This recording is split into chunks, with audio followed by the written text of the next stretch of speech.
നമസ്കാരം. ഇന്ന് ഞാൻ നിങ്ങളോട് സംസാരിക്കുന്ന വിഷയം എന്ന് പറഞ്ഞാൽ A relationship between students and teachers. അതായത് കുട്ടികളും ടീച്ചേഴ്സുമായിട്ടുള്ള റിലേഷൻഷിപ്പ്, ബന്ധം, അതിനെക്കുറിച്ചാണ് പറയാൻ. ഇത് പറയാൻ കാരണം എൻ്റെ ഒരു സുഹൃത്ത്, അദ്ദേഹം ഇപ്പോൾ BEd സ്റ്റുഡൻ്റ് ആണ്. അപ്പോൾ അദ്ദേഹം ഈ സ്കൂളിൽ പഠിക്കാൻ പോകുന്ന സമയത്ത് തന്നെ അവർക്ക് പ്രാക്ടിക്കലായിട്ട് ക്ലാസ് എടുക്കാനായിട്ട് പറഞ്ഞു വിടും. അപ്പോൾ അങ്ങനെ ക്ലാസ് എടുക്കാൻ പോയപ്പോൾ ഒരു അനുഭവത്തിനെ കുറിച്ചാണ് അദ്ദേഹം എന്നോട് സംസാരിച്ചത്. അദ്ദേഹം പറയുന്നത്, സത്യം പറഞ്ഞാൽ സ്റ്റുഡൻസിനെ അദ്ദേഹത്തിന് പേടിയാണ്. എന്ന് പറഞ്ഞാൽ അതുപോലുള്ള വാക്കുകളാണ് കുട്ടികളിൽ നിന്നും തിരിച്ചുണ്ടാകുന്നത്. അപ്പോൾ ഈ കുഞ്ഞുങ്ങളുമായിട്ട് നമ്മൾ സംവാദം നടത്തുമ്പോൾ ഇന്നത്തെ അധ്യാപകന്മാരും അതുപോലെ തന്നെ ഇന്നത്തെ കുട്ടികളുമായിട്ട് സംവാദം നടത്തുമ്പോൾ അല്ലെങ്കിൽ അവർ ക്ലാസ് എടുക്കുമ്പോൾ കുട്ടികളുടെ പ്രതികരണത്തിനെ കുറിച്ചാണ് എന്നോട് അദ്ദേഹം സംസാരിച്ചത്. അപ്പോൾ നിങ്ങളൊന്ന് ആലോചിക്കണം, എത്രമാത്രം വിഷയസങ്കീർണമാണ് ഇന്നത്തെ സ്കൂളുകൾ എന്ന് പറയുന്നത്. 10ാം ക്ലാസ്സിൽ പഠിക്കുന്ന കുട്ടികള്, അദ്ദേഹം പറയുന്നത് അവർ ചിലപ്പോൾ സിഗരറ്റ് വലിച്ചിട്ടാണ് വരുന്നത്, അല്ലെങ്കിൽ അവർ തമ്പാക്ക് വെച്ചിട്ടൊക്കെയാണ് വരുന്നത്. പക്ഷെ നമുക്കൊന്നും പറയാൻ പറ്റത്തില്ല അവരോട്. അവരുടെ പ്രതികരണം എങ്ങനെയാണെന്ന് അറിയാൻ പറ്റത്തില്ല. അപ്പൊ അങ്ങനെ മൂല്യശോഷണം ഉണ്ടായിരിക്കുകയാണ് ഇന്നത്തെ വിദ്യാഭ്യാസ സമ്പ്രദായത്തിന്. ടീച്ചേഴ്സും കുട്ടികളുമായിട്ടുള്ള ബന്ധത്തിന് ഒരു വിലങ്ങുതടിയായിട്ട് അതിനിടയിൽ പല കാര്യങ്ങൾ, ഇന്നത്തെ ലോകത്തിന്റെ കാര്യങ്ങൾ നിലനിൽക്കുകയാണ്. അതെങ്ങനെ മാറ്റണം എന്നിന്നും ആർക്കും പറഞ്ഞുകൂടാ. അതിനകത്ത് പ്രധാനപ്പെട്ട കാരണം ഇന്നത്തെ ഈ ലോകത്തിന്റെ ഒരു പോക്കാണ്. ഈ കുട്ടികൾ വിദ്യാഭ്യാസം ചെയ്യുന്നത് എന്തിനാണെന്ന് അവർക്ക് തന്നെ അറിഞ്ഞുകൂടാ. ഇത് ഒരു ലോകത്തിന്റെ പോക്കിന്റെ കൂട്ടത്തിൽ അവരൊന്നും വിദ്യാഭ്യാസം ചെയ്യുക. അവർക്കൊരു ലക്ഷ്യബോധമില്ല, അവരെന്തായി തീരണമെന്ന് ആഗ്രഹമില്ല. എങ്ങനെയെങ്കിലും +2 വരെ കഴിഞ്ഞിട്ട് അവരുടേതായ മാർഗത്തിലോട്ട് പോകണം. അത് +2 കഴിഞ്ഞ് എവിടേക്ക് ചെന്ന് എത്തണം എന്നൊരു ദിശാബോധം ഇന്നത്തെ കുട്ടികൾക്കില്ല. പ്രത്യേകിച്ച് ഇന്നത്തെ ആൺകുട്ടികൾക്കില്ല. പെൺകുട്ടികളെന്ന് പറഞ്ഞാൽ അവരിന്ന് പഠിക്കുന്നത് കൊണ്ട് അല്ലെങ്കിൽ വീട്ടുകാരുടെ നിർബന്ധം കൊണ്ട് അവർ പഠിക്കുന്നു. പക്ഷെ ആൺകുട്ടികൾക്ക് ഒരു 99% ആൺകുട്ടികൾക്ക് വ്യക്തമായ ദിശാബോധമില്ല. ഇത് പകർന്നു കൊടുക്കേണ്ട ഇന്നത്തെ അധ്യാപകരാണ്. ഒരു കാര്യം ചിന്തിക്കേണ്ടത്, ഈ അധ്യാപകര് അവർ കറക്റ്റായിട്ടും അധ്യാപകരാകാൻ യോഗ്യതയുള്ളവരാണോ? BEdോ MEdോ ഒക്കെ കിട്ടിക്കഴിഞ്ഞാൽ ഒരു സ്കൂളിൽ കയറാൻ അവർക്ക് യോഗ്യതയുണ്ടോ? ഇന്ന് മാധ്യമങ്ങളൊക്കെ നോക്കുമ്പോൾ അധ്യാപകർ കുട്ടികളുമായിട്ടുള്ള ബന്ധം വളരെ മോശമാണ്. അതൊക്കെ നമ്മൾ ദിവസവും കണ്ടുകൊണ്ടിരിക്കുന്നതാണ്. ഇന്നത്തെ ലോകത്തിന്റെ സ്വഭാവം അനുസരിച്ച് അധ്യാപകരും കുട്ടികളും തമ്മിലുള്ള ബന്ധത്തിൽ പല വിള്ളലുകൾ ഉണ്ടായിരിക്കുക. കുഞ്ഞുങ്ങൾക്ക് ചില കാര്യങ്ങളൊന്നും തുറന്നു പറയാൻ പറ്റാത്ത അവസ്ഥയാണ്. ചെറുപ്പകാലങ്ങളിലുള്ള ഗുരുകുല വിദ്യാഭ്യാസം മുതൽ നമ്മളൊന്ന് പരിശോധിക്കുകയാണെങ്കിൽ, അന്ന് ഗുരുവിൻ്റെ കൂടെ കുട്ടി നിന്നിട്ട് ഗുരുമുഖത്ത് നിന്നും വരുന്ന വാക്കുകൾ അതെന്താണെന്ന് ഹൃദയസ്ഥമാക്കി അവസാനം ഗുരുദക്ഷിണ കൊടുത്തിട്ട് ആ ഗുരുകുലത്തിൽ നിന്നും പോകുന്ന ഒരവസ്ഥയാണ് നമ്മൾ പണ്ടുതൊട്ടേ കേട്ടുകൊണ്ടിരുന്നത്. എന്ന് പറഞ്ഞാൽ അതിനർത്ഥം ഗുരുവിനെ താൻ കണി കണ്ട ദൈവമായിട്ട് കാണുകയാണ്. അദ്ദേഹം പറയുന്ന വാക്കുകൾ അതേപടി ഈ ശിഷ്യൻ സ്വീകരിക്കുക. അവിടെ തെറ്റുണ്ടാകത്തില്ല. ആ ഒരു കുട്ടിക്ക് നേർവഴിക്ക് നടക്കുവാനുള്ള എല്ലാ കാര്യങ്ങളും ആ ഗുരുമുഖത്ത് നിന്ന് കിട്ടും. പക്ഷെ ഇന്ന് നമ്മളൊരു കാര്യം ചിന്തിക്കേണ്ടിയിരിക്കുന്നു, ഇത് ഒരധ്യാപകനിൽ നിന്നും കിട്ടുന്നുണ്ടോ? ശരിക്കും പറഞ്ഞാൽ ഇല്ല. ഒരു കുട്ടിക്ക് വേണ്ടതൊന്നും സ്വീകരിക്കാൻ ഒരു അധ്യാപകനിൽ നിന്നും ചിലപ്പോൾ കഴിയുന്നില്ല. കാരണം അത്രമാത്രം ക്വാളിഫൈഡ് അല്ല അധ്യാപകന്മാര്. വിദ്യാഭ്യാസത്തിൽ ക്വാളിഫൈഡ് ആണ്, പക്ഷെ സ്വഭാവത്തിൽ ക്വാളിഫൈഡ് അല്ല.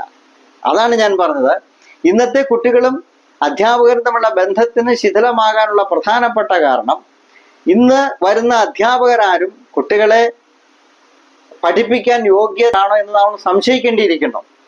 എനിക്കൊക്കെ ഓർമ്മയുണ്ട്, ഞാനൊക്കെ പഠിക്കുന്ന സമയത്ത് അധ്യാപകര് നമ്മളെ അടിച്ചിട്ടുണ്ട്, പല കാര്യങ്ങളും പറഞ്ഞിട്ട് നമ്മളെ ചോദ്യം ചെയ്തിട്ടുണ്ട്, നമ്മളെ വഴക്ക് പറഞ്ഞിട്ടുണ്ട്. പക്ഷെ ഇതൊക്കെ വഴക്ക് പറയുമ്പോഴും ചില സമയത്തൊക്കെ നമ്മൾക്ക് കരച്ചിൽ വരും. നമ്മൾ കരഞ്ഞ് ചിലപ്പോൾ മാറിയിരിക്കുമ്പോൾ ഈ അധ്യാപകൻ തന്നെ നമ്മുടെ സമീപത്ത് കൊണ്ട് നമ്മളെ ആശ്വസിപ്പിക്കും.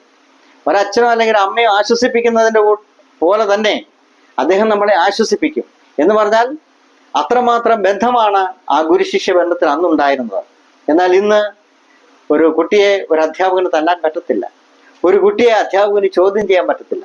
BEd MEd ഇതുപോലുള്ള ഡിഗ്രികളൊക്കെ സാമ്പത്തികം കൊടുത്ത് കരസ്ഥമാക്കിയതിന് ശേഷം തൻ്റെ ഉപജീവന മാർഗത്തിന് വേണ്ടി ജോലിയിൽ കയറുന്ന അധ്യാപകരുമുണ്ട്. അപ്പൊ അവർക്കൊന്നും ശരിക്കും പറഞ്ഞാൽ ഈ ജോലിയോട് ഒരു പാഷൻ കാണത്തില്ല. കുട്ടികളുടെ വിദ്യാഭ്യാസം കൊടുക്കുന്നതിനോടൊരു പാഷൻ കാണത്തില്ല.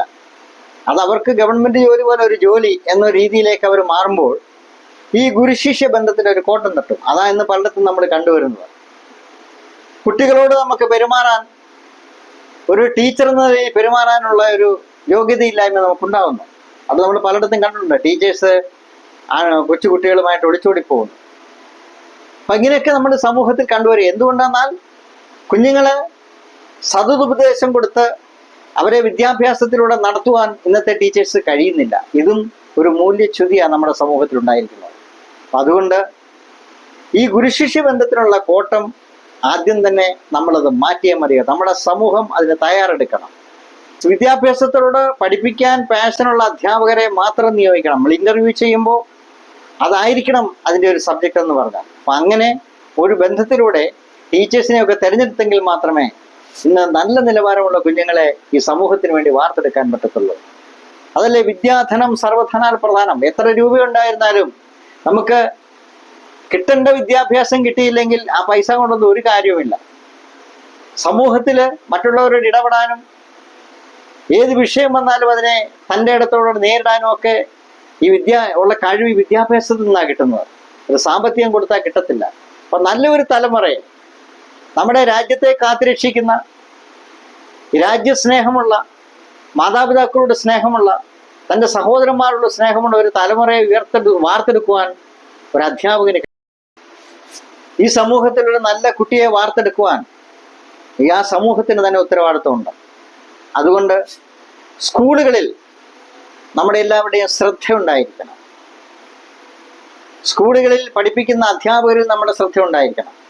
കുട്ടികളെ സ്കൂളുകളിൽ വിട്ടിട്ട് നമ്മൾ നമ്മുടെ വഴിക്ക് പോകുമ്പോൾ ആ കുഞ്ഞുങ്ങൾക്ക് നല്ല വിദ്യാഭ്യാസം കിട്ടുന്നുണ്ടോ എന്ന് നിങ്ങൾ തീരുമാനിക്കണം. നിങ്ങൾ ചിന്തിക്കണം. ഈ പേരൻസ് ടീച്ചേഴ്സ് മീറ്റിംഗ് ഒക്കെ വെച്ചിരിക്കുന്ന അതിനു വേണ്ടിയാ. ഇന്ന് പല വീടുകളിലെയും പേരൻസ് ആ മീറ്റിങ്ങിന് പോകുന്നില്ല. എന്തുകൊണ്ടെന്നാൽ ആ സ്കൂളിൽ പഠിക്കുന്ന കുട്ടികളുടെ കാര്യങ്ങളൊക്കെ വിശദമായിട്ട് സംസാരിക്കാനും ഇതിനി എങ്ങനെ പ്രോഗ്രസീവായിട്ട് ഇനിയും വിദ്യാഭ്യാസം നടത്തിക്കൊണ്ടു പോകണം എന്നൊക്കെ തീരുമാനിക്കാനാണ് പേരൻസ് ടീച്ചേഴ്സ് മീറ്റിംഗ് വെക്കുന്നത്. ഈ പേരൻസ് മീറ്റിങ്ങിനൊന്നും ആരും പോകത്തില്ല. എനിക്ക് ജോലിക്ക് പോകണം എന്നൊക്കെ പറഞ്ഞ് നമ്മൾ മടിച്ചിരിക്കുമ്പോഴും.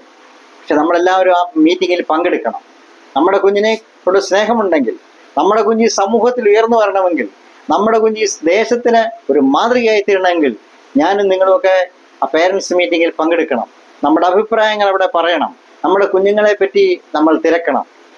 അധ്യാപകരെ കുറിച്ച് നമ്മൾ തിരക്കണം. ഓരോ അധ്യാപകന്റെയും നേച്ചർ എന്താണെന്ന് ഞാനും നിങ്ങളും അറിഞ്ഞിരിക്കണം. ഒരു സ്കൂൾ അധികൃതർ അറിഞ്ഞിരിക്കണം. ഇങ്ങനെയൊക്കെ നമുക്ക് സമൂഹത്തിൽ ഉത്തരവാദിത്തമുള്ള ഒരു തലമുറയെ നമുക്ക് വാർത്തെടുക്കാൻ പറ്റത്തുള്ളൂ. ഇതിനൊക്കെ ഞാനും നിങ്ങളും ഒക്കെ ഉത്തരവാദികളാണ്.